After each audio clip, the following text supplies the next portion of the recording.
All right, we got to get spicy now. This is one of the topics that always sits on my heart.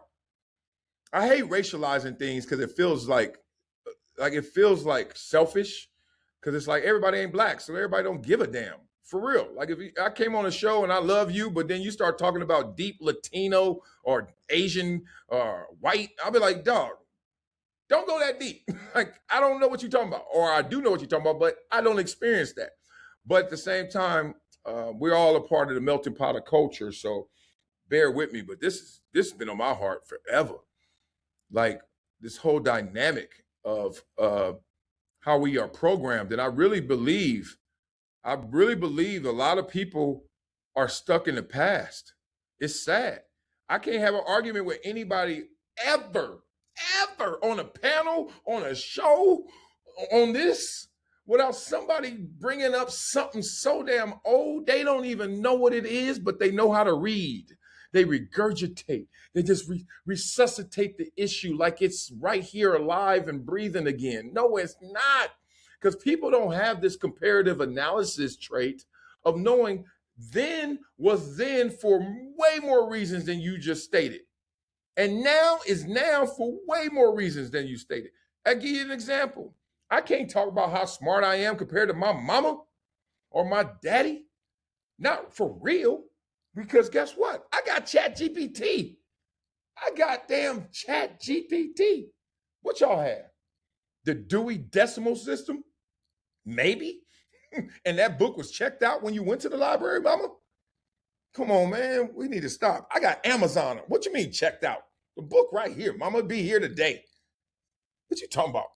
And then look, my kids, they gonna look, MJ, Olivia for sure. They're gonna be like, Daddy, you used to be on Amazon waiting a day or waiting for the end of the day to get it? Really? It wasn't instant? I don't know how, but the Jetsons is real. Let's talk.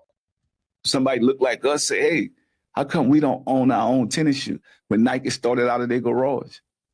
Like Phil Knight started out of his garage. And I tell people all the time, look, it's not about a color. Like think about it, even though when I help black owned business, I'm doing that because we at the bottom of the totem pole.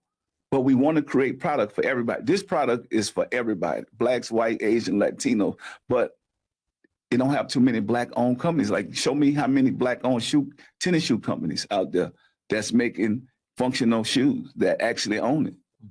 It's not that many. It's a problem. Yeah. So when I find a problem, you know, my passion get like, I need to do this. I got to show the world. In the food industry, I realized that we didn't have enough healthy alternative foods for us.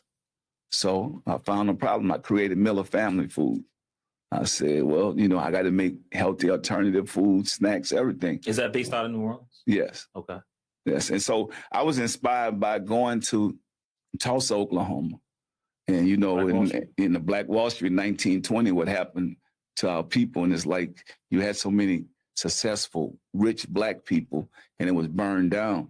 But I met this guy that owned a grocery store called Oasis. Yeah, A.J. Johnson. Yes. Yeah. And so I'm like, you know what? I'm going to put my food in your grocery store and I'm going to support you. We support all these other companies, but why not support Oasis and AJ?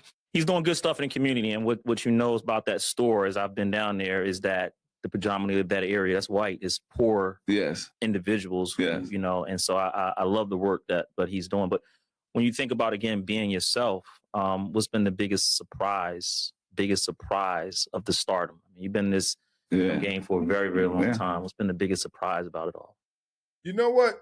I gotta give him his flowers, Master P, because he helped raise me, but not like in my younger years, but like in my 20s. Like Master P was a soundtrack to my 20s.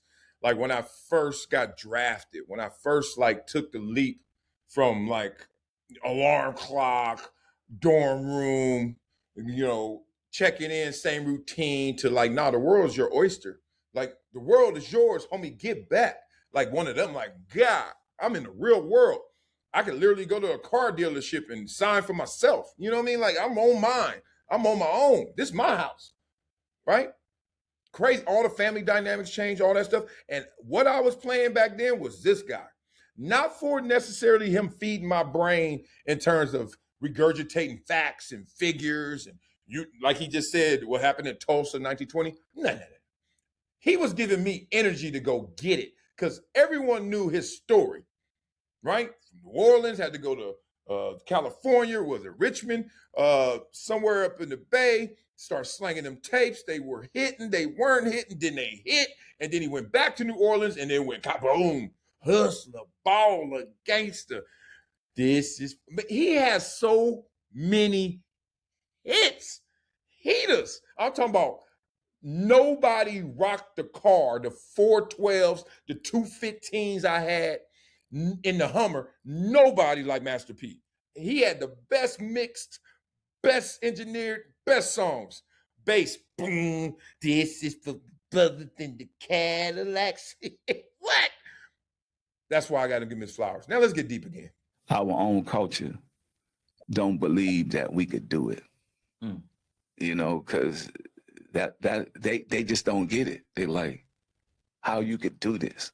I mean, like, if I could do it, anybody could do it. You don't have to be the smartest person in the world. You don't have to be a rocket scientist. You just got to have integrity and do good business.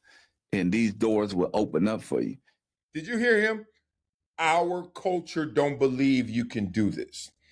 So for all you people out there who still say sell out, coon, all you people that are so hypercritical of diversity of thought within your own community, all you people that hate Republicans just because you black, which is, look, you can hate a Republican if you want. You stupid to me because you hating something that's going to hurt you more than anything, but whatever. We already talked about that about 20 minutes ago. But if you want to be against something, go ahead. That's diversity of thought. But then when you just all of a sudden say you can't be that, you have to be this, this is what Master P is saying. You don't believe you can do it. You believe there's only one way to the top. There's never been a mountain ever created that there's only one way to the top. So shut up. And I am boisterous enough, bold enough, gangster enough, hashtag men too, to tell people shut up respectfully. Don't lie to me, dog. Just don't lie to me. You can do what you want to do. Get out my way, and please don't get in my way lying. I knew I could do it from hello. I knew I could be something from hello. Sorry if everyone wasn't born with that gene or wasn't raised in those conditions. And the conditions, if you look at it financially, weren't good. I grew up in poverty. However, we were rich in the brain. We were rich in our house and our apartment. Oh, we were rich. We told ourselves we picked each other up. Not on no BS too, on some like, yo, go get this. What the hell wrong with you? So he's dead right. Culture sucks. Like black cultures, it's some bad parts. It's real bad parts. But the worst part is, and I always said it, I said in my book for y'all, let me regurgitate. The worst part about our culture for me growing up in my existence, wasn't the gangs, wasn't the drugs, and it wasn't the poverty. You know what it was? The low ambition. I always say it. I knew it at like 11, 7, 8, I don't know. As soon as I could think other than about Hot Wheel cars, I start saying, yo, these people out here, they ain't aiming high enough. Simple as that. Building great relationships. And I think that's the biggest thing for me, trying to get that negative mindset out of our culture, because they still going back to, oh man, slavery, they did us this. And I'm like, you still hoping on that, man. I never hoped on that because I can't change the past, but I can change the future. And I think you got to get used to us being successful. And I think a lot of us, we block our own blessings because we don't think that we could do it because we're looking at a color. So, I mean, Muhammad Ali was a guy that, and I love like his story because he didn't care about that. He just wanted to be around good people, but he did represent for the culture. Right. And I want more African-American owned tennis shoe companies. I don't want this just to be me. I want so many different product brands owned by us, but making it for everybody. Just think about it. When other cultures make products, they don't make it for them, they make it for everybody. And so I want that mindset of our people. If I could change that, that's the way we're gonna bridge the wealth gap. What's been the biggest negative surprise of it all? The biggest negative surprise of the stardom? Our people can't work together. Damn. Think about when I go down Rodale Drive and see all these stores. They're owned by all the same kind of looking people. None of them fighting. None of them caring about what each other have or got. And I love that. I want to see that for our culture and our people. Okay, let me disagree here. They fight. I mean, because I know Master P know. Sometimes we get into the harmony and the rhythm and the feel of the song and not knowing exactly what the lyrics are, right? Like, whoop, there it is. Like, nobody knows upside down, inside out. I'm about to tell you a girl with a song. Like, what is he saying? Like, you got lost in the song. And then you be like, what did he say? Whoop. You're like, this ain't saying nothing.